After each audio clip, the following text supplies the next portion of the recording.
దినమంతా మీ పిల్లలతో ఏం మాట్లాడలేదో మీరే మాట్లాడి మైంది ఆ మాట ప్రకారంగా మేము బ్రతకడానికి మీరే కృప చూపని దయచూపాలి.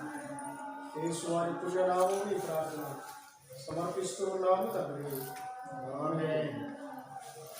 ప్రస్తుతం జరుగుతూనే ఉంది. పరలోకంలో సింహాసనాసీనుడై ఉన్న దేవునికి వర్తమాన భూత భవిష్యత్ కాలములలో సర్వాధికారి దేవుడునగు ప్రభు పరిశుద్ధుడు పరిశుద్ధుడు పరిశుద్ధుడు సర్వలోకమైన మహిమతో నిండి ఉన్నది అని ప్రతిగానములు చేస్తున్నారని విన్నాం.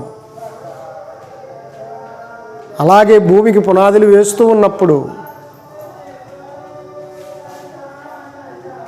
దేవుని దూతలు ప్రతిగానములు చేయుచుండగా భూమికి దేవుడు పునాదులు వేసినట్టు చూసాం. అలాగే దావీదు గొలియాతును చంపి తిరిగి వచ్చుచూ ఉన్నప్పుడు ఇశ్రాయేలీయుల గ్రామములన్నిటిలోండి వచ్చిన స్త్రీలు ప్రతిగానములు చేసినట్టు చూస్తూ ఉన్నాం. ఇది గత వారం మనం ధ్యానం చేసాం. క్రొత్త నిబంధనలోకి వద్దాం. క్రొత్త నిబంధనలో పాటలు ఎలా ఉన్నాయి ఏంటన్న సంగతిని ఆలోచించేద్దాం. ఇవాళ క్రైస్తవ్యము చిన్న భిన్నమై అర్థపర్థం లేని పాటలు వాడుకుంటూ సత్యమైన పాటలను వదిలిపెట్టేసి వారికి ఇష్టమైనట్టుగా వారి ఆచారాలు, వారి వ్యవహారాలు, వారి పద్ధతులు చూస్తూ ఉంటే భయంకరమండి. స్త్రీలు ముసుగు వేసుకొనవలెను అని ఖచ్చితంగా వాక్యం చెప్పింది. కానీ నేడున్న క్రైస్తవ సమాజాలలో వెంట్రుకలు విరబోసుకొని వారికి ఇష్టం వచ్చినట్టుగా వాద్యాలు వాయిస్తూ పాటలు పాడుతూ ఉన్నారు. అలాగే పురుషులు ధరించాల్సిన దుస్తులు, వస్త్రాలు స్త్రీలు ధరించి పాడడం చూస్తున్నాం. కొన్ని చోట్ల సంగీత కచేరీ అని పెట్టేస్తున్నారు. అంటే రాత్రంతా పాటలు వాయిద్యాలు. కాబట్టి ఇలాగ రోజు రోజుకు చూస్తూ ఉంటే సత్యాన్ని క్రైస్తవులే సమాధి చేస్తూ ఉన్నారండి. క్రొత్త నిబంధన కాలంలోకి వచ్చేటప్పటికి పాటల విషయం ఎలా ఉంది అని ఆలోచన చేస్తే మీకు ఒక ప్రశ్న. అపోస్తులు ఎవరైనా పాటలు పాడారా? మంచిది. చూడండి, అపోస్తుల కార్యములు 16వ అధ్యాయము 25వ వచనం. అపోస్తుల కార్యములు అయితే మధ్యరాత్రి వేళ పౌలును శీలయు దేవునికి ప్రార్థించుచు కీర్తనలు పాడుచుండిరి, ఖైదీలు వినుచుండిరి. మంచిది. చూసారా, మొదటి శతాబ్దం కాలంలో లేదా క్రొత్త నిబంధన ఆరంభం దశలో అపోస్తులు పాటలు పాడారండి. ఇక్కడ మీరు బాగా గమనించాలి. క్రీస్తు యేసు సువార్తను అనేకులకు ప్రకటించుచుండగా పౌలును శీలను బంధించి చెరసాల్లో వేశారు. వారు ఈ దేహాలను బంధించారు, అవునా? కాళ్ళు చేతులు బంధించారు, కానీ నోటిని బంధించలేకపోయారు. కాబట్టి మధ్యరాత్రి వేళ చాలా జాగ్రత్తగా ఆలోచించండి. వాళ్ళది ఎంత భక్తి, ఎంత విశ్వాసం ఆలోచించండి.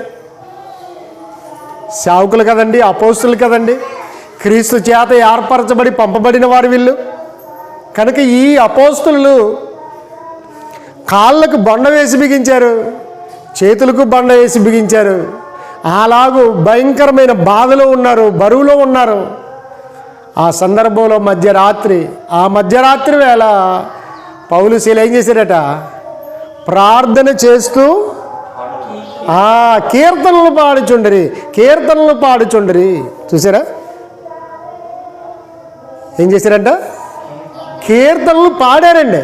కీర్తనలు పాడుచుండేది. ఖైదీలు ఏం వింటున్నారు? ప్రార్థన విన్నారు, పాటలు కూడా వింటున్నారు. అందుకొరకే పౌలు శీలను బంధించి చెరసాలలో వేసిన, పౌలు శీలను బంధించి చెరసాల పాటలు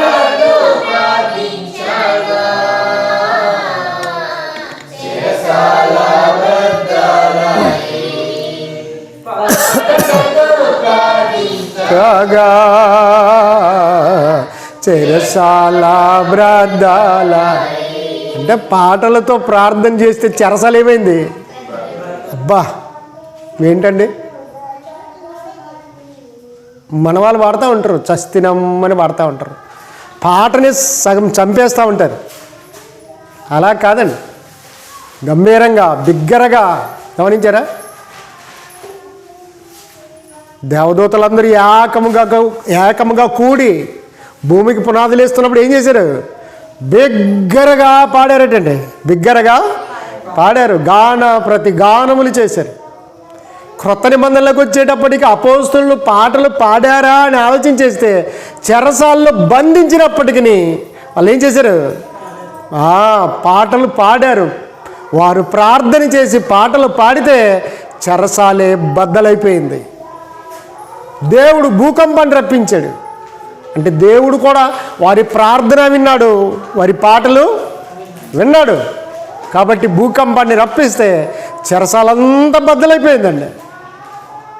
ఖైదీలంతా విని పారిపోతూ ఉన్నారు. ఆ తర్వాత చెరసాల అధికారి వారందరూ పారిపోయారు అనుకొని తన కత్తి తీసుకొని తానే చంపుకొని పోగా పౌలు శీల ఏమన్నారు?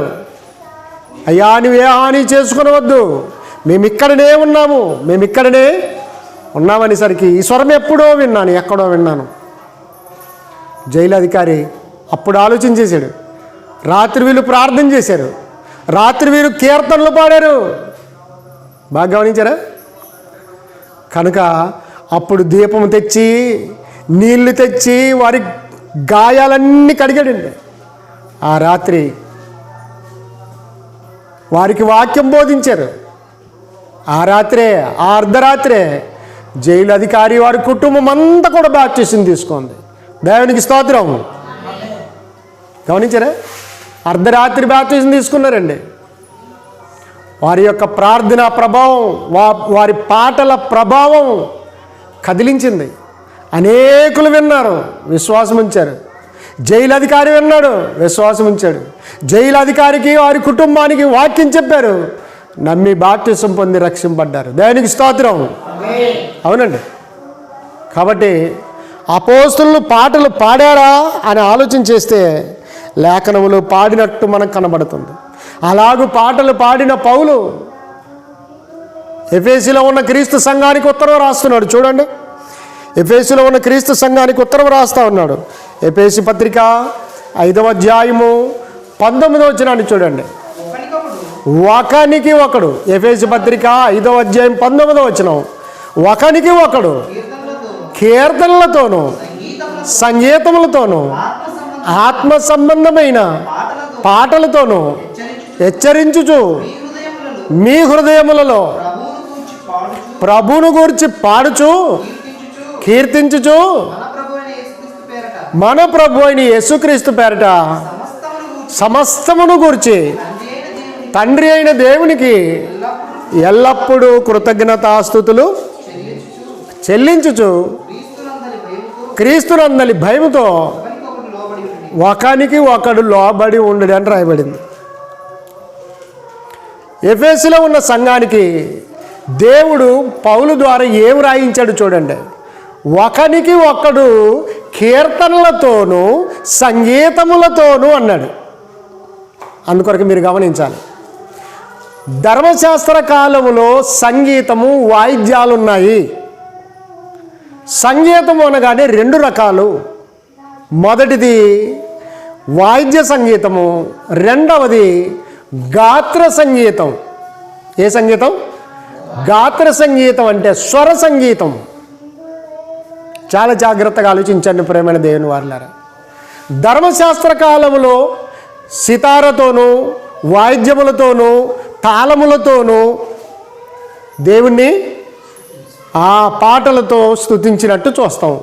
కానీ క్రొత్త నిబంధనలోకి వచ్చేటప్పటికి వాయిద్యములని కానీ లేకపోతే సితారని కానీ తాళములని కానీ గిలక తప్పెటని కానీ ఏవి కనిపించవు. ఏవి కనిపించట్లేదండి. ఇప్పుడు పౌలు శీల చెరసాల్లో బంధింపడినప్పుడు పాటలు పాడారా? ఏ వాయిద్యాలు పాడారు? వాయిద్యాలు కనిపించవు అక్కడ. ఇక్కడ ఎఫెసులో ఉన్న సంఘానికి, ఎఫెసులో ఉన్న క్రీస్తు సంఘానికి ఉత్తరం రాస్తూ ఇదిగో మీలో ఒకనికి ఒకడు కీర్తనలతోనూ అన్నాడు. దేంతోనూ? కీర్తనలతో. తర్వాత ఏమన్నాడు? సంగీతం. కొంతమంది చూపిస్తున్నారు ఏంటంటే సంగీతం ఇక్కడ రాయబడింది కదా, కాబట్టి మేము క్యాసియో వాడినా పర్వాలేదు, తబలా వాడినా పర్వాలేదు, డ్రమ్స్ వాడినా పర్వాలేదు, తప్పెట్లు వాడినా పర్వాలేదు, గిలక తప్పెట్లు వాడినా పర్వాలేదు అనుకుంటున్నారు. ఆ డ్రమ్స్ వాడినా పర్వాలేదు అనుకుంటున్నారు, కాంగో వాడినా పర్వాలేదు అనుకుంటున్నారు. కొంతమంది బృందాలకు ఏర్పడి సంగీత బృందం అని పెడతా ఉంటారు. ఓ రకరకాల వాయిద్యాలు కనిపిస్తూ ఉంటాయి. గమనించారా? క్యాసియో వాయించేవాడు అలా అలా కాలు కొడుతూనే ఉంటాడు దానికి తగ్గట్టుగా. తబలా కొట్టేటోడు వాని కాలు ఆట ఆడుతూ ఉంటుంది. గమనించారా? పాటలు పాడే వాళ్ళు కూడా ఏం చేస్తారు తెలుసా? మధ్య మధ్యలో తాళం అది కాదు అంటుంటారు, తాళము అలా కాదు, స్పీడ్ స్పీడ్ అంటుంటారు. అంటే చూసారా?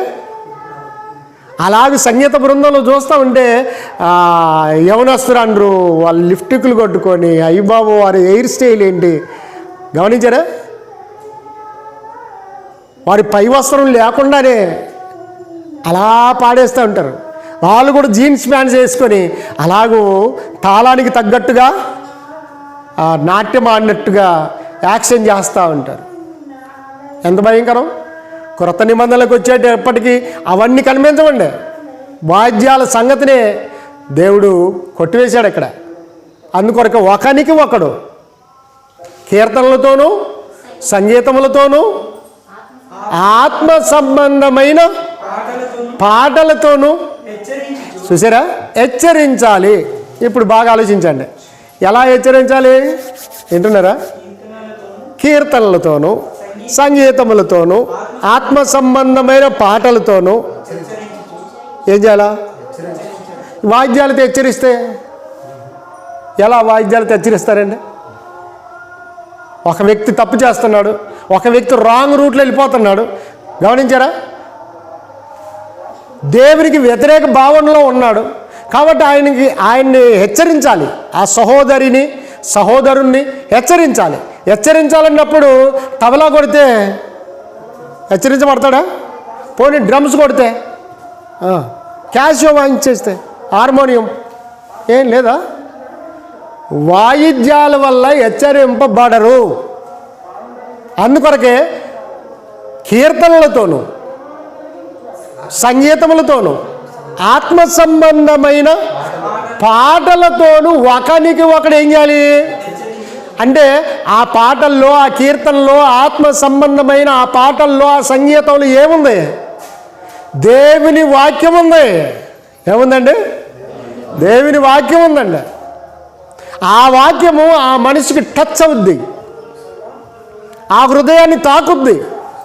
అప్పుడు అతడు తన ప్రవర్తన సరిచేసుకోవడానికి అవకాశం ఉంది. కనుకనే ఒకనికి ఒకడు ఏం చేయాలట? కీర్తనలతోనూ సంగీతములతోనూ ఆత్మ సంబంధమైన పాటలతోనూ ఒకరికొకడు హెచ్చరించుచు మీ హృదయములలో ప్రభువును గురించి పాడుచు కీర్తించుచు మన ప్రభువుని యేసుక్రీస్తునందు సమస్తమును గురించి తండ్రి అయిన దేవునికి ఎల్లప్పుడూ కృతజ్ఞతాస్తుతులు చెల్లించుచు క్రీస్తునందు భయంతో వణుకుచు ఒకనికి ఒకడు లోబడి ఉండు అని రాయబడిందండి. కాబట్టి క్రొత్త నిబంధనలకు వచ్చేటప్పటికి వాయిద్య సంగీతం లేదు. మరి ఏ సంగీతం ఉంది? గాత్ర సంగీతం ఉంది, వాక్యం ఉంది, పాటలు ఉన్నాయి, కీర్తనలు ఉన్నాయి. అలాగే హెచ్చరించుకోండి, బుద్ధి చెప్పుకోండి, ఖండించుకోండి అని చెప్పింది. మరొక సంఘానికి ఉత్తరం రాస్తూ చూడండి. కొలస్సీ పత్రిక 3వ అధ్యాయం 16వ వచనం. కొలస్సీ పత్రిక 3వ అధ్యాయం 16వ వచనం చూడండి. చూసారా? కొలస్సీలో ఉన్న క్రీస్తు సంఘానికి ఉత్తరం రాస్తూ సంగీతములతోనూ కీర్తనలతోనూ ఆత్మ సంబంధమైన పద్యములతో ఒకనికొకడు బోధించుచు బుద్ధి చెప్పుచు కృపాసహితముగా మీ హృదయములలో దేవుని గూర్చి గానము చేయుచు సమస్త విధములైన జ్ఞానముతో క్రీస్తు వాక్యము మీలో సమృద్ధిగా నివసింపనీయుడి. సమృద్ధిగా నివసింపనీయుడి. చూసారా? ఇక్కడ ఇంకొక మాట చేర్చారండి, బాగా ఆలోచించండి. ఎఫెసులో ఉన్న సంఘానికి అలా చెప్పాడు, కొలస్సీలో ఉన్న సంఘానికి దేవుడు వాక్యం రాయిస్తే ఏమన్నాడంటే మరొక పదం చేర్చాడు, పద్యములు అనే మాట కూడా చెప్పాడు. ఏంటట? చూసారా? సంగీతములతోనూ కీర్తనలతోనూ ఆత్మ సంబంధమైన పద్యములతోనూ ఒకనికొకడు బోధించుచు హెచ్చరించుచు బుద్ధి చెప్పుచు కృపాసహితంగా మీ హృదయములలో దేవుని గురించి గానం చేయండి, గానం చేయండి, పాడండి, పాడండి. కొలస్సీలో ఉన్న క్రీస్తు సంఘమా, ఇదిగో సంగీతములతోనూ, మరి వాద్యములు అన్నాడా? అనలేదండి. సంగీతములతోనూ కీర్తనలతోనూ ఆత్మ సంబంధమైన పద్యములతో. మీకు పద్యాలు వచ్చా? రైట్. పద్యాలు రాసుకోండి, రైట్. క్రీస్తు వాక్యాన్ని, దేవుని వాక్యాన్ని ఏం చేయాలంటే ఇదిగో పద్యం రూపంలోనైనా సరే పాడండి. బాగా ఆలోచించారా?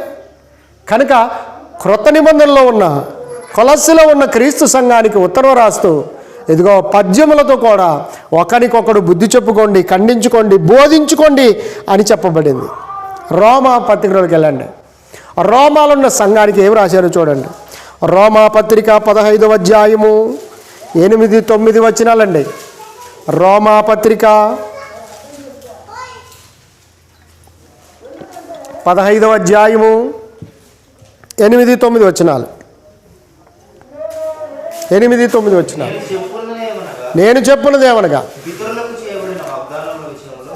పితరులకు చేయబడిన వాగ్దానం విషయంలో దేవుడు సత్యవంతుడని స్థాపించుటకును అన్యజనులు ఆయన కనికరమును గురించి దేవుని మహింపరచుటకును క్రీస్తు సున్నతి గల వారికి పరిచారకుడాయను.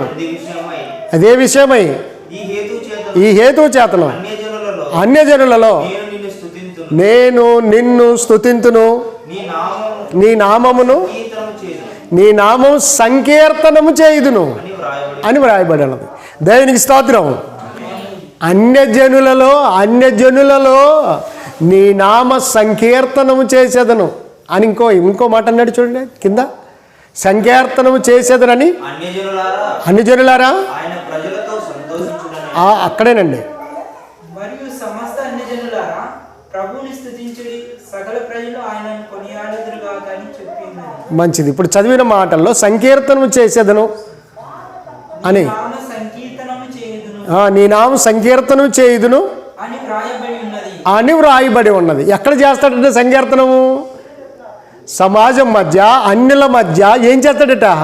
నీ నామ సంకీర్తనం. కీర్తన అంటే పాట. గమనించారా?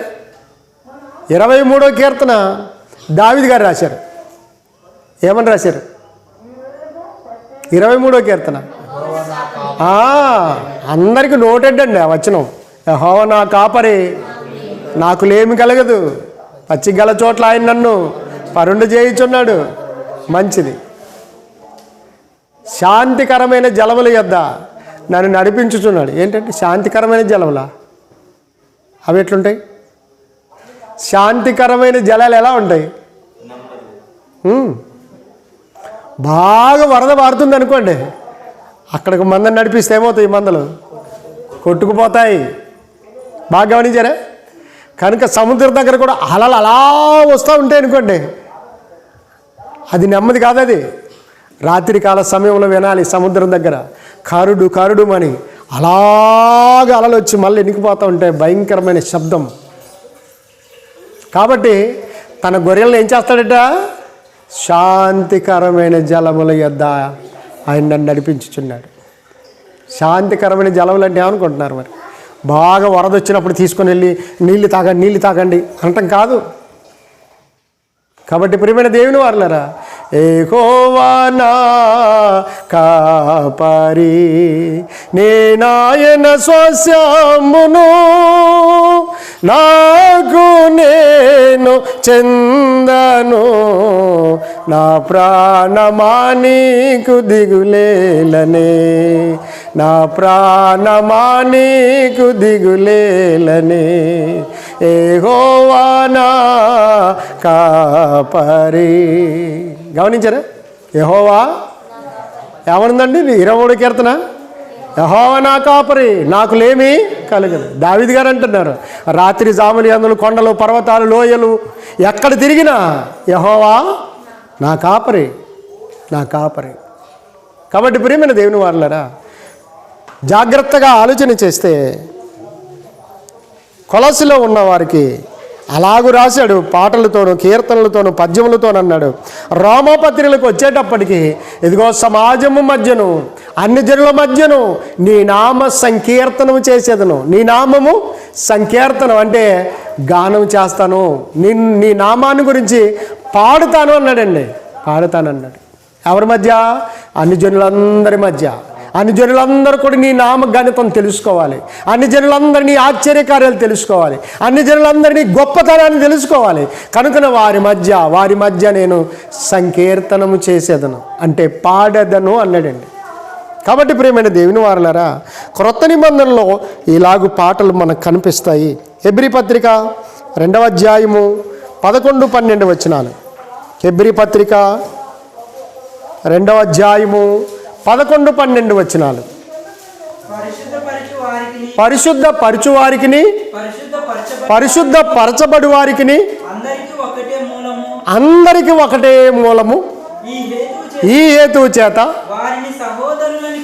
వారిని సహోదరులని పిలుచుటకు ఆయన సిగ్గుపడక నీ నామమును నా సహోదరులకు ప్రచురపరుతును, సమాజము మధ్య నీ కీర్తిని గానము చేతును అనేను. చూసారా? గానము చేతునని. ఎక్కడ గానం చేస్తాడట? సమాజము మధ్య అన్నాడు. సమాజం మధ్య కింద ఏముంది? సంఘము మధ్య. ఎక్కడండి? క్రీస్తు యేసు దేవుని కుమారుడని నమ్మి బాప్తిసం పొంది ఎవరైతే సంఘంగా చేర్చబడ్డారో, ఎవరైతే రక్షింపబడ్డారో వారు సంఘం, వారు క్రీస్తు సంఘం. రాళ్లతోనూ పెంకులతోనూ కట్టింది క్రీస్తు సంఘం కాదు, కేవలం అది బిల్డింగ్ మాత్రమే. కానీ సజీవంగా ఎవరైతే తమను తాము సమర్పించుకొని యేసుక్రీస్తు దేవుని కుమారుడని విశ్వసించి మారు మనసు పొంది పాపక్షమాపణ నిమిత్తం బాప్తిజం తీసుకున్నారో వారే సంఘం, కాబట్టి ఇప్పుడు చాలా జాగ్రత్తగా ఆలోచించండి. హెబ్రీ పత్రికలో ఏమన్నారు? పరిశుద్ధపరచు వారికిని, పరిశుద్ధ పరచబడు వారికిని అందరికీ ఒకటే మూలము. ఈ హేతువు చేత వారిని సహోదరులని పిలుచుటకు ఆయన సిగ్గుపడక నీ నామమును నా సహోదరులకు ప్రచురపరిచెదను, సమాజము మధ్య నీ కీర్తిని గానము చేసేదనని అనేను. అబ్బా, గమనించారా?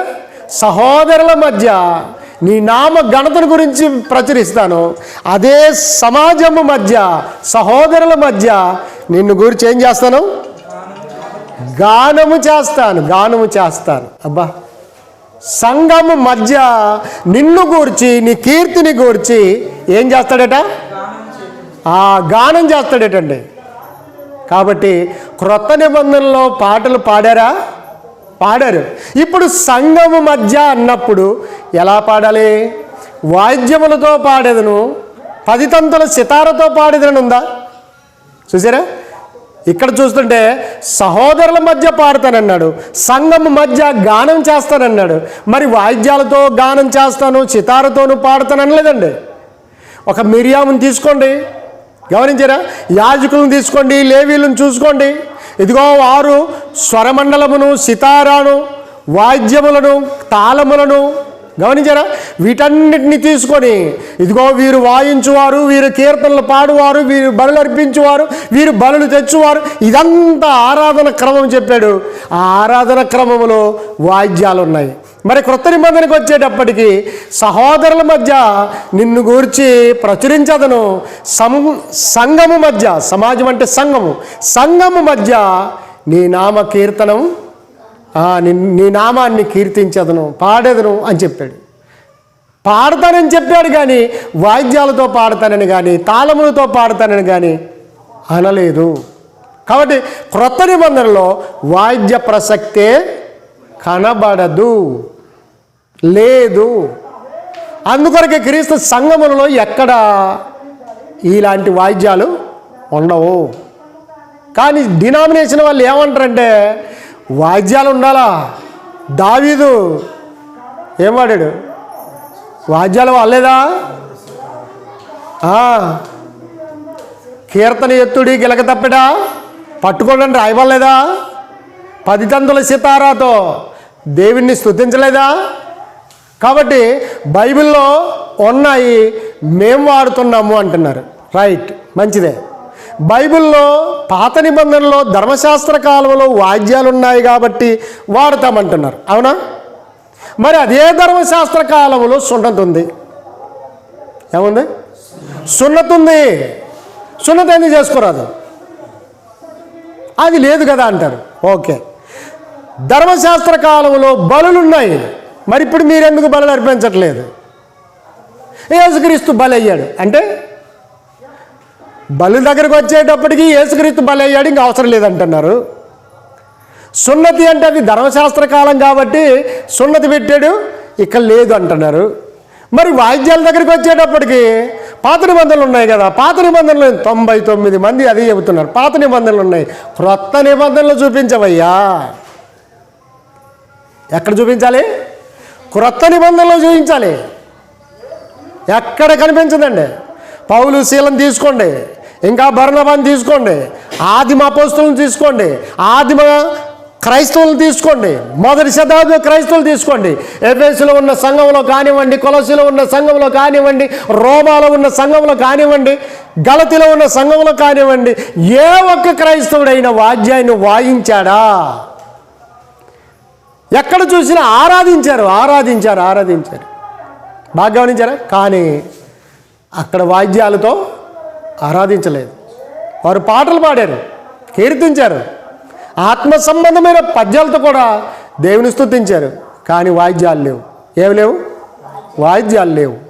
కాబట్టి ప్రియమైన దేవుని వారులారా, చాలా జాగ్రత్తగా ఆలోచన చేస్తే సంఘము మధ్య నీ నామ కీర్తనము గానము చేసేదని చెప్పుకుంటూ వచ్చారు. అలాగే హెబ్రీ పత్రిక 13వ అధ్యాయం 15వ వచనం చూడండి. 13వ అధ్యాయం 15వ వచనం. హెబ్రీ పత్రిక 13వ అధ్యాయం 15వ వచనం. కాబట్టి ఆయన ద్వారా మనము దేవునికి ఎల్లప్పుడూ స్తుతియాగము చేయుదుము, అనగా ఆయన నామమును ఒప్పుకొనుచు జిహ్వ ఫలము అర్పించుదము. జిహ్వ ఫలము, జిహ్వం అంటే నాలుక యొక్క ఫలము అర్పించడము అన్నాడండి. అంటే నాలుక లేకుండా పాట రాదు, నాలుక లేకుండా మాట రాదు. బాగా గమనించారా? నాలుక 2 పెదవులు ఉంటే ఖచ్చితంగా ఆ పలుకేదో, ఆ వాక్యం ఏదో, ఆ సెంటెన్స్ ఏంటో, ఆ పాట ఏంటో చక్కగా పాడగలం, వివరించగలం. బాగా గమనించండి ప్రియమైన దేవుని వారులారా. కాబట్టి జిహ్వ ఫలము అర్పించుదు అన్నాడు. ఏ ఫలం? జిహ్వ ఫలము. జిహ్వ ఫలము అంటే నోటి ఫలము. నోటికొచ్చిన మంచి పాటలు ఏం చేయాల? ఎవరికి అర్పించాలి? ఒక సినీ గాయకుడు ఉండేవాడు. పాత సినిమా పాటలు దండికి పాడాడు, చాలా పాటలు పాడాడు. క్రైస్తవులు వెళ్ళి ఆ స్వరంతోనే కొన్ని పాటలు పాడించుకుందామని ప్రయత్నం చేశారు. నేను పలాని దేవుడికి అర్పించేశాను, ఆయన గురించి అయితే పాడతాను, కానీ యేసుక్రీస్తుని గురించి నేను పాడను అని కరాఖండికి చెప్పేశాడట. గమనించారా? చివరికి ఆయన గొంతు క్యాన్సర్తో చచ్చాడు. ఏ క్యాన్సర్తో? ఏ గొంతు అయితే దేవుడిచ్చాడో, ఏ గొంతునైతే, ఏ జిహ్వ ఫలాన్నైతే దేవునికి ఇవ్వను అన్నాడో, అనంతకాలంలోనే గొంతు క్యాన్సర్ వచ్చి చచ్చిపోయాడు.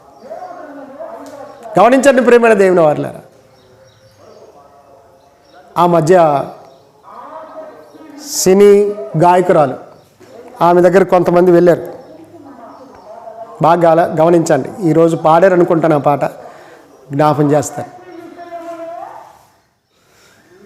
ఎంఎం శ్రీలేఖ సినీ గాయకురాలు, ఆమె దగ్గరికి వెళ్ళారట మన వాళ్ళు క్రైస్తవులు. అమ్మా, ఒక పాట పాడండి మీ స్వరంతో, యేసుక్రీస్తుని గురించి పాడాలి, క్రైస్తవ పాటలు పాడాలి అంటే ఆమె అనిందట, నాకు తీరిక లేదు, నాకు టైం లేదు అనిందట. వాళ్ళ నాన్న వెంటనే ఇంట్లో ఉండి ఏం విషయం అని అడిగాడట. వాళ్ళు జీసస్ క్రైస్ట్ వాళ్ళ డాడీ పాట పాడమంటున్నారు. గమనించారా? ఏం చేయమంటున్నారు? పాట పాడమంటున్నారు. వెంటనే వెళ్ళమ్మా అన్నాడట. డాడీ నేను ఈ పని మీద ఉన్నాను అంటే, ఇది ఎక్కడ పోదు, ఇంట్లోనే ఉంటుంది, నువ్వు ఎప్పుడేం చేసుకుని తినొచ్చు,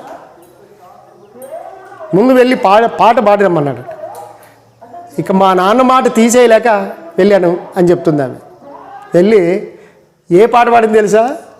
మందిరములోనికి రారండి, వందనీయుడేసుని చేరండి, మందిరములోనికి.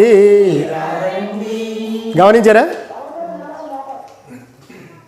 ఆ పాట ఇష్టం లేకనే పాడొచ్చిందట. ఎందుకంటే ఆమెకు కూడా ఏంటంటే క్రైస్తవ పాటలు పాడకూడదు అనుకుందేమో, ఎందుకు పాడాలి అనుకుంది. కానీ వాళ్ళ నాన్న మాట చెప్పేటప్పటికీ వెళ్ళి పాడిందట. కానీ ఆమె చెబుతుంది, ఒక 3 నెలలు అయ్యేసరికి ఆ పాట సూపర్ డూపర్ హిట్ అయిందంట క్రైస్తవ ప్రపంచంలో. అస్సలు అనుకోలేదు నేను. మా నాన్న చెప్పినందువల్ల వెళ్ళి పాడాను, కానీ అంత సూపర్ హిట్ అవుతుందని నేను అనుకోలేదు. కాబట్టి అప్పటి నుండి ఎవరొచ్చినా క్రైస్తవులు ఏ పాట పాడమన్నా కూడా, ఏ పాట ఇచ్చినా కూడా దాన్ని సంతోషంగా పాడుతున్నాను చెప్తాను. దేవునికి స్తోత్రం. గమనించారా? పాడాలి, పాడాలి. అందుకొరకే భక్తుడు ఏమంటుందో తెలుసా? సహోదరుల మధ్య నీ నామమును ప్రచురించుదును, సమాజము మధ్య నీ నామమును కీర్తించేదను, గానం చేసేదను, సంఘం మధ్య పాడుతాను అని చెప్పారండి. కాబట్టి ప్రియమైన దేవుని వారలారా, చాలా జాగ్రత్తగా ఆలోచించండి. తర్వాత ఆ పాటలు విన్న వారందరూ కూడా ఆమెను అంటున్నారట, మీరు క్రిస్టియనా, మీరు క్రిస్టియన్ అని. కానీ క్రిస్టియన్ కాదు. ఇంకొక ఆయన పేరు జేసుదాస్. ఏం పేరు? జేసుదాస్ అంటే యేసుదాసు, కానీ యేసు ప్రభుని నమ్మలేదు. పేరేమో యేసుదాసు. తమిళము కాబట్టి జేసుదాస్ అన్నారు, ఆయన కేరళీయన్ కాబట్టి జేసుదాస్ అన్నారు. గమనించారా? జాగ్రత్తగా ఆలోచించండి. చాలామంది తమ నోటి ఫలాన్ని, జిహ్వ ఫలాన్ని దేవునికి అర్పించలేకపోతున్నారు. దేవుడు ఏ ఉద్దేశంతోనైతే నీకు స్వరం ఇచ్చాడో, ఏ ఉద్దేశంతోనైతే నీకు నిర్మాణం చేశాడో, ఏ ఉద్దేశంతోనైతే ఈ లోకానికి పంపించాడో, ఆ ఉద్దేశాన్ని నెరవేర్చకుండానే కొంతమంది మొండికేసి అలాగూ విగ్రహాలకు సంబంధించిన, దయ్యానికి సంబంధించిన పాటలు పాడి వెళ్ళిపోతున్నారు. ప్రేమైన దేవుని వారలారా, చాలా జాగ్రత్తగా ఆలోచించండి. నేను జిహ్వ ఫలమును అర్పించదను అని రాయబడింది. అలాగే ప్రియమైన దేవుని వారులారా, యాకోబు పత్రిక 5వ అధ్యాయం 13వ వచనం చూడండి. యాకోబు పత్రిక 5వ అధ్యాయము 13వ వచనం. మీలో ఎవరికైనాను శ్రమ సంభవించిన అతడు ప్రార్థన చేయవలెను, ఎవరికైనాను సంతోషము కలిగిన అతడు కీర్తనలు పాడవలెను. అంటే కీర్తనలు అంటే పాటలు పాడవలెను. చూసారండి, మీలో ఎవరికైనా శ్రమ సంభవించిన అతడు ప్రార్థన చేయవలెను, మీలో ఎవరికైనాను సంతోషము కలిగిన అతడు ఏం చేయాలట? కీర్తనలు పాడవలెను. కీర్తనలు పాడవలెను, పాటలు పాడాలటండి. సంతోషం కలిగితే పాటలు పాడాలి, ఇంట్లో ఆనందం కలిగితే పాటలు పాడాలి, పంట పండిందా పాటలు పాడాలి, ఉద్యోగం వచ్చిందా పాటలు పాడాలి, చదువులో పాస్ అయ్యావా రైట్ పాటలు పాడాలి. మీరు ఎవరికైనా సంతోషం కలిగినా వాడు కీర్తనలు పాడవాలి. ఒక అతను మన ఊరు నుండి ఇలాగ రాత్రి నడిచిపోయేవాడు. కొంతమంది ఆ చర్చ్ బిల్డింగ్ దగ్గర ఆగు ఆగు పెద్ద మనిషి ఆగు, రాత్రి ఎందుకు పోతావు, ఇక్కడే అన్నం ఉంది రొట్టె ఉంది ఇంత తిని ఇక్కడే పడుకో, పొద్దున పోదు అంటే సరే అని చెప్పేసి ఆ బయల్లో చాపేసుకొని ఆరు బయట తలదిండి ఏదో పెట్టుకొని రాత్రి 10:30-11 సమయంలో ఆయన ఏం చేసేవాడు తెలుసా? అందరూ అక్కడొకరు విసిరేసిన చేపల్లాగా పడుకుని ఉండేవాళ్ళు. ఆయన ఏం చేసేవాడు తెలుసా? యెహోవా నీ నామము అంటే అందరికీ మెలకు వస్తుంది. 10:30 అప్పుడు పాటలు పాడతాడు ఆయన. అవును, దేవుడు నాకు ఇంత అన్నం ఇచ్చాడు, ఇప్పుడు నిద్రపోతున్నాడు, నాకు సంతోషం అనిపించింది. గమనించారా? ఆయన స్లోగా పాడేవాడు. గమనించండి. కాబట్టి యెహోవా నీ నామము ఎంతో బలమైనది, ఎంతో ఘనమైనది. ఆయన నామం ఎంత బలమైందో ఎంత ఘనమైందో ఈయన కూడా అంత ఘనంగా పాడేటోడు. అమ్మాయ నా దేవుడు నాకు అన్నం ఇచ్చాడు, నా దేవుడు నాకు సంతోషం ఇచ్చాడు. ఎస్, మీలో ఎవరికైనా సంతోషం కలిగినా వాడు కీర్తనలు పాడవలెను, కీర్తనలు పాడవలెను. ఒక ముసలాయన చూశాను, చెప్పాను అనుకుంటాను, 79-80 ఏళ్ళ వయసు ఉంటుంది. ఆయన నిద్రపోతున్న టైంలో ఒక చిన్న కీప్యాడ్ సెల్, చిన్న సెల్, టచ్ సెల్ కాదు, కీప్యాడ్ సెల్, మంచం మీద అలా పడుకొని ఆ పాటలు వింటా ఉన్నాడు.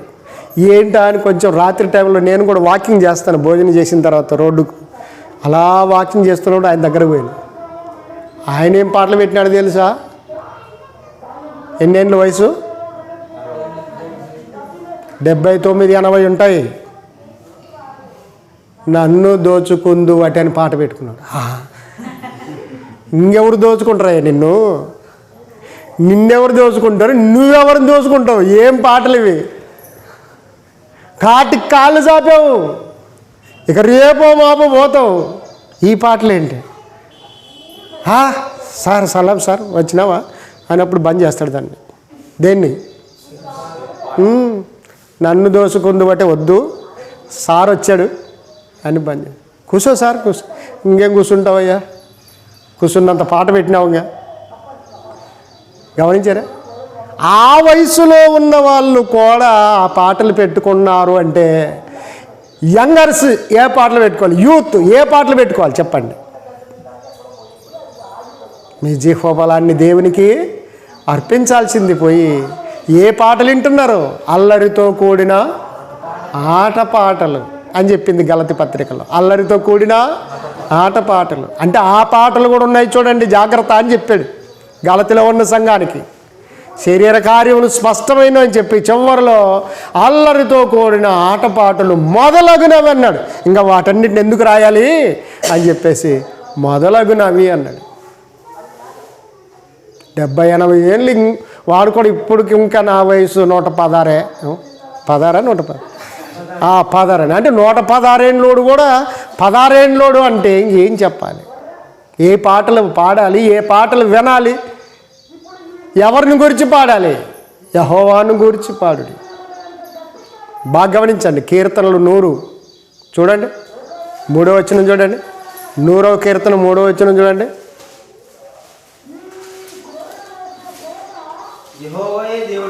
యెహోవాయే దేవుడని తెలుసుకొనుడి, ఆయనే మనలను పుట్టించెను. మంచిది. పై వచనం చదవండి. యెహోవాను స్తుతించుడి, ఉత్సాహ గానము చేయుచు. ఏ గానం చేయాలంట? ఉత్సాహ గానం అంటే సంతోషంతో, ఆనందంతో. గమనించారా? ఉత్సాహము. గమనించండి. ఉత్సాహ గానము చేయుచు, పాటలు పాడుచు ఆయన సన్నిధికి రావాలటండి. రావాలి, అలా రావాలి. మరొక మాట చెబుతాను, చాలా జాగ్రత్తగా వినండి, ముగించేద్దాం. అద్దంకి దావీదు గారు 150 ఏళ్ళ కిందట అద్దంకి దావీదు గారు, ప్రకాశం జిల్లా ఆయనది. ఆయన చాలా భక్తి పాటలు రాశాడు, జానపద గేయాలు రాశాడు ఎక్కువ శాతం. కాబట్టి ఒక వీధిలో సంత మార్కెట్లో సువార్తను గురించి చెబుతూ ఉంటే కొంతమంది ఆటంకపరిచారు. వాళ్ళ బ్యాగ్ లాగేసుకున్నారు. అప్పుడు సంచులు ఉండేటివి. ఆ సంచులో బైబిల్ పెట్టుకొని వస్తే ఆ సంచి లాగేసుకున్నారు, బైబిల్ లాగేసుకున్నారు. ఇక్కడే మాత్రం యేసుక్రీస్తు గురించి చెప్పొద్దని తరమడానికి ప్రయత్నం చేశారు. అప్పుడు అద్దంకి దావీదు గారు ఒక ఎత్తైన ఒక గుండు ఉంది, రాతి గుండు ఉంది. ఆ గుండు మీద నిలబడి పాట పాడాడట. ఏం పాడాడు? పాపరోగానికే మందు మీరు పరిగెత్తి తినకుంటే దొరకదిక ముందు. పాపరోగానికే మందు అమ్మా, పాపరోగానికే మందు అన్నా, పాపరోగానికే మందు. చిన్నగా పాడితే 6 మంది ఆ గుండు మీద నిలబడి గట్టిగా పాడాడట. దేవునికి స్తోత్రం. బాగా గమనించండి. ఎట్టి రోగమునైనా కూదుర్చగల మందు, అయ్యా ఎట్టి రోగమునైనా కూదుర్చగల మందు. ఎట్టి రోగం అంటే ఏ రోగం అంటే ఏ రోగమైనా పర్లేదంటే దగ్గు, ఆయాసము, జలుబు, కాళ్ళ నొప్పులు, కీళ్ళ నొప్పులు, మెడల నొప్పులు, తలనొప్పులు కాదు. వ్యభిచారము, దొంగతనము, మోసము, విగ్రహారాధన, నరహత్య, ఇలాంటి పాపాలను ఎట్టి రోగమునైనా కూదుర్చగల మందు, అయ్యా ఎట్టి రోగమునైనా కూదుర్చగల మందు. పరలోక కంపెనీ పంపెనీ మందు. అమెరికా వాళ్ళు పంపలేదు, చైనా వాళ్ళు పంపలేదు, రష్యా వాళ్ళు పంపలేదు, బ్రిటిష్ వాళ్ళు పంపలేదు. మరి ఎవరు పంపారు? పరలోక కంపెనీ పంపెనీ మందు, పాపరోగానికే మందు, అయ్యా పాపరోగానికే మందు. మీరు పరిగెత్తి తినకుంటే దొరకదిక ముందు, పాపరోగానికే మందు. కాబట్టి ఆ యేసు రక్తమే మందు. దీన్ని తిన్నవాడికి పాప రోగాలన్నీ పోతాయి అని బాడేసాడికి గుంపులు గుంపులు గుంపులు గుంపులు జనం. బాగా గమనించండి ప్రేమైన దేవుని వాళ్ళ. గోదావరి బ్రిడ్జి నిర్మించేటప్పుడు బ్రిటిష్ వాళ్ళు నిర్మిస్తున్నారు, కాటన్ దొర గారు నిర్మించేస్తున్నాడు. ఆ టైంలో కూలీలుగా వెళ్ళారు. ఒక అతను ఒక మంచి పాట పాడాడు. గమనించారా? ఏ పాట పాడాడంటే, పని చేస్తున్నప్పుడు మీరు దళితులు అంటరాని వాళ్ళని చెప్పేసి, గమనించండి, వారు ప్రభుని గురించి ఇరుగు పొరుగు మాట్లాడుకుంటూ పారతో, చిలకతో, బాలితో అలాగూ మట్టెత్తుతూ ఉంటే యేసుక్రీస్తు గురించి మాట్లాడితే ఒక అతడు వచ్చి ఒక తన్నుదన్నాడు. మీరు అంటరాని వర్రా, మీరు యేసు ప్రభుని నమ్ముకున్న వాళ్ళు, ఆ మతంలోకి చేరిన వాళ్ళు అని తంతే బొక్క బోర్లు పడి బుంగ పలింది, తల పగిలింది. అప్పుడు ఏం చేశాడు తెలుసా? యెహోవా నా మొరలాలించెను, తన మహాదయను నన్ను గానించెను. ఆహార్నిశల ధైర్యహీనుడగున దుగాయనుడు ధ్వని గ్రహించి మణిపెను. యెహోవా నా మొరలాలించెను, తన మహాదయను నన్ను గానించెను. చూసారే? అప్పుడు అందరూ వచ్చేసరికి తన్నిన వాడు పరారు, అక్కడి నుంచి లేడు. జనమంతా పాట వినడానికి వచ్చారు. అలాగ పాడేశాడట అంతే. కూర్చొని తీసుకొని రాసుకొని చేయలేదట, అలాగ పాడేశాడు అంతే. బాగా గమనించారా? అలాగ అద్దంకి దావీదు గారిని మరొక చోట అలాగ కొట్టడానికి వచ్చి కొడితే కూడా అప్పుడు ఏమన్నాడు తెలుసా? అప్పుడు కూడా మనుషులను చూస్తూ పాట రాసేసాడట, పాడాడట అట్లనే. ఉండా జాలము ఊరకుండా జాలము, ఉండా జాలమయ్య చెప్పకుండా జాలము. చెప్పొద్దని మీరు అంటున్నారు కదా, మేము ఉండలేము, చెప్పకుండా ఉండలేము. మీరు తన్నినా చెబుతాం. బాగా గమనించండి.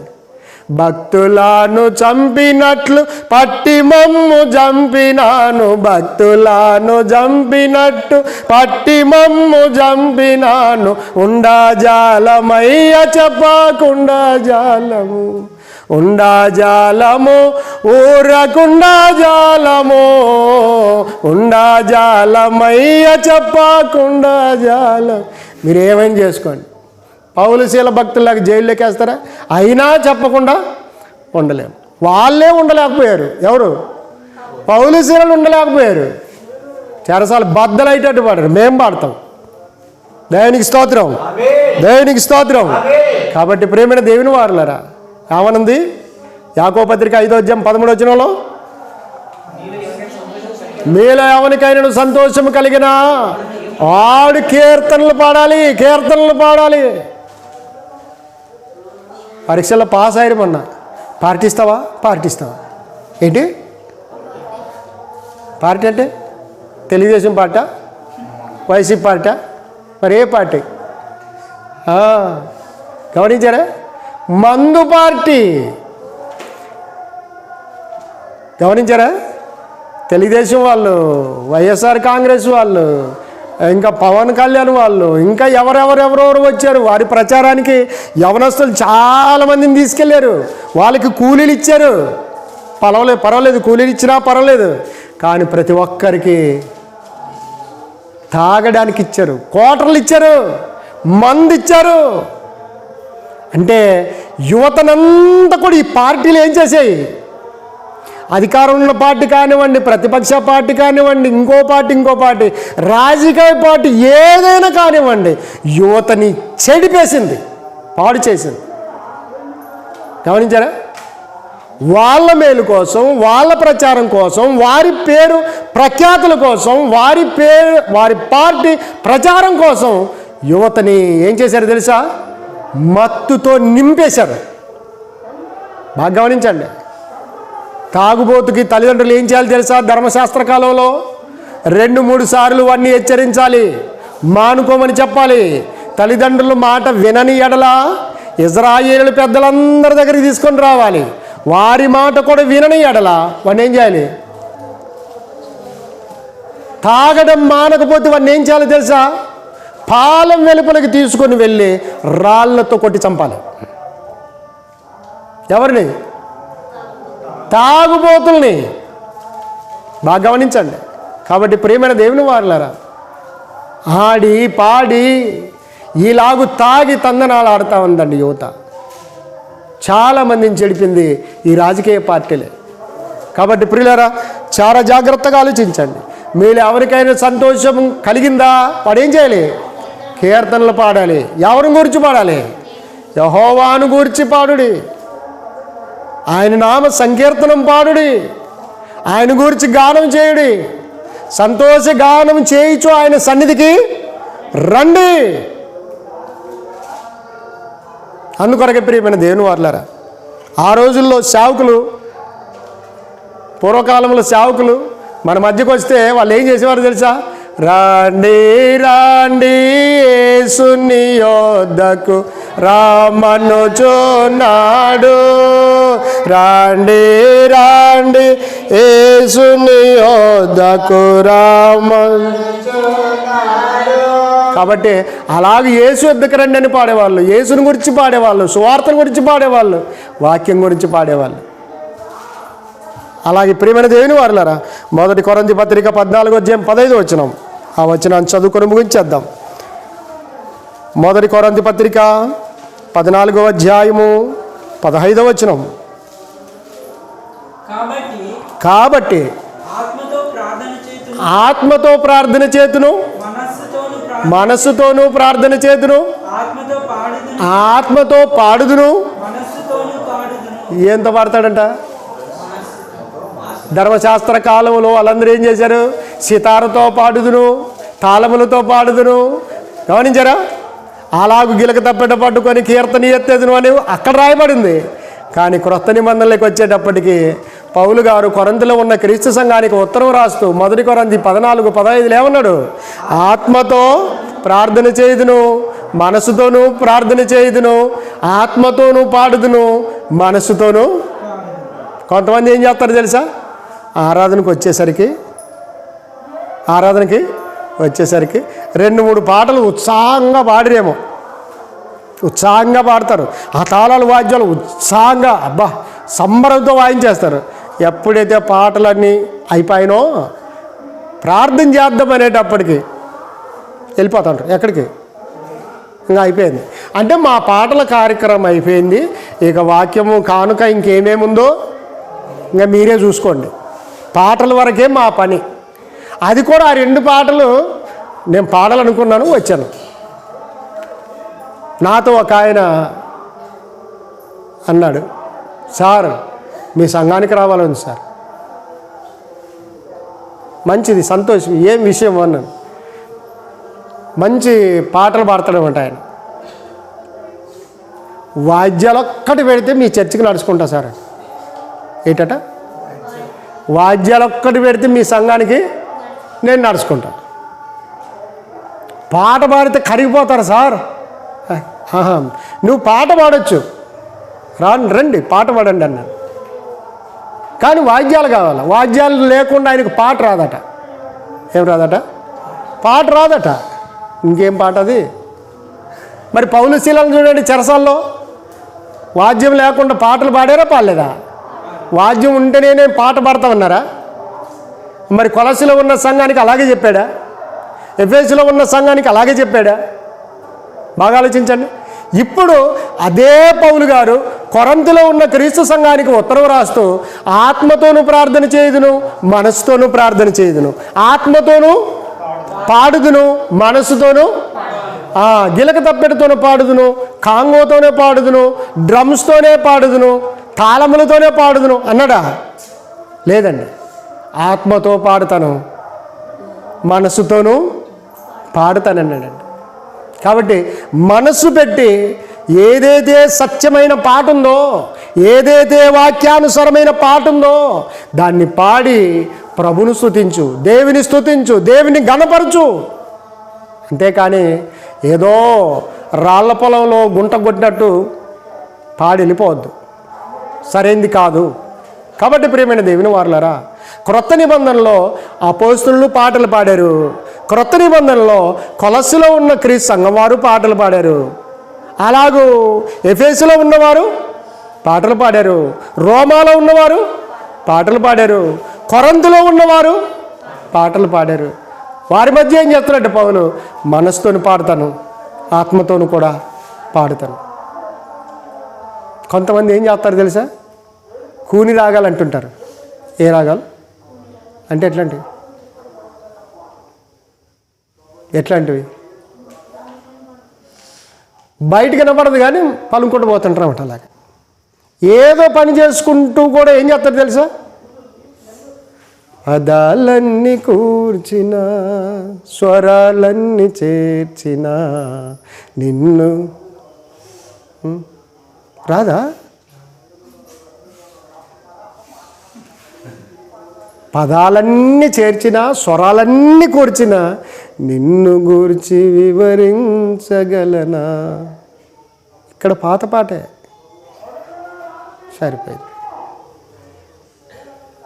2 ఏళ్ల కిందట ఇక్కడ పాడుతుంటే చిన్న రికార్డు కూడా చేసుకున్నా, సరిగా వినపడలేదు. అది బాగా గమనించండి. కాబట్టి ఆయన గురించి వివరించడానికి పదాలు చాలవు, స్వరాలు చాలవు. అలాగూ నోట్లో పాడుకుంటూ వెళ్ళిపోతుంటారండి. కొంతమంది కొలాయి దగ్గర ఆ బిందె కడవ ఎత్తుకుంటున్నా కూడా పాట అనుకుంటూ పోతుంటారు. గమనించారా? బిందె పోస్తా కూడా ఆ రాగం అనుకుంటూ ఉంటారు. ఏదో వారికి వాక్యానుసారమైన పాట, ఆనందం కలిగించే పాట ఏదైనా ఉంటే ఆ పాటను అలాగ వల్లించుకుంటూ వెళ్తాను. నేను కొన్నిసార్లు ఆటోలో బస్సులో వెళ్తూ ఉన్నప్పుడు ఒక పాట అప్పుడు కొత్తగా విన్నాను నేను. బాటసారి ఓ బాటసారి వినవయ్య ఒక్కసారి, బాటసారి ఓ బాటసారి కనవయ్య క్రీస్తు దారి. నాకు అప్పుడు సరిగా రాదు, ఆటోలు కూర్చున్నాను, అదే అనుకుంటూ పోతున్నాను. వెనకాల ఉన్న ఏమో సారు శ్లోకాలు పాడుతున్నట్టున్నాడు. వాళ్ళు ఏమనుకుంటున్నారు కానీ నాకు ఆ పాట నేర్చుకోవాలా. గమనించారా? వెండి త్రాడు విడిపోవును, బావి యొద్ద చక్రం పడిపోవును. వెండి త్రాడు విడిపోవును, బావి యొద్ద చక్రం పడిపోవును. మన్నైనది మరలా మన్నైపోవును, మన్నైనది మరలా మన్నైపోవును. ఆత్మదేవుని యొద్దకు చేరును, ఆత్మదేవుని యొద్దకు చేరును. విసరి వెళ్ళి మరల రాని గాలి వంటిది, విసరి వెళ్ళి మరల రాని గాలి వంటిది. బాటసారి ఓ బాటసారి వినవయ్య ఒక్కసారి, బాటసారి ఓ బాటసారి కనవయ్య క్రీస్తు దారి. కొన్ని పదాలు చేంజ్ చేసాం అందులో, కనవయ్య క్రీస్తు దారి అని. ఎందుకంటే మనం పాడితే పక్కనున్న వాళ్ళకి అన్యులకని తెలవాలి కదా. అందుకొరకు బస్సులో పాడుకుంటూ వెళ్తున్నప్పుడు, ఆటోలో వెళ్తున్నప్పుడు ఆ పాట పాడుతుంటే వాళ్ళు అనుకుంటున్నారు అన్యులు క్రీస్తు శ్లోకము, యేసుక్రీస్తు శ్లోకం. వాళ్ళు పాట అనుకుంటలేరు, శ్లోకం అనుకుంటున్నారు. ఏదైనా అనుకో, శ్లోకమైనా అనుకో, పాట అయినా అనుకో, పద్యమైనా అనుకో. ఆత్మ సంబంధమైన పద్యములు, ఆత్మ సంబంధమైన పాటలు. కాబట్టి ఆత్మతో పాడుదును, మనసుతో పాడుదును అన్నాడు, కానీ వాయిద్యములతో పాడుదును అని పౌలు గారు చెప్పలేదు, లేదా పరిశుద్ధాత్ముడు రాయించలేదు. కాబట్టి ప్రియమైన దేవుని వారలారా, క్రొత్త నిబంధనలో పాటలు ఇలాగున్నాయి. అలాగూ క్రొత్త నిబంధన చెప్పినట్టుగానే క్రీస్తుని గురించి గానం చేయాలి, దేవుని గురించి గానం చేయాలి, సువార్తను గురించి పాడాలి. ఇతరులకు బుద్ధి కలిగినట్లు, బోధ కలిగినట్లు పాడి ప్రభును స్తుతించి మహిమపరచాలని ప్రభు పేరట మనవి చేస్తూ ముగిస్తున్నాను.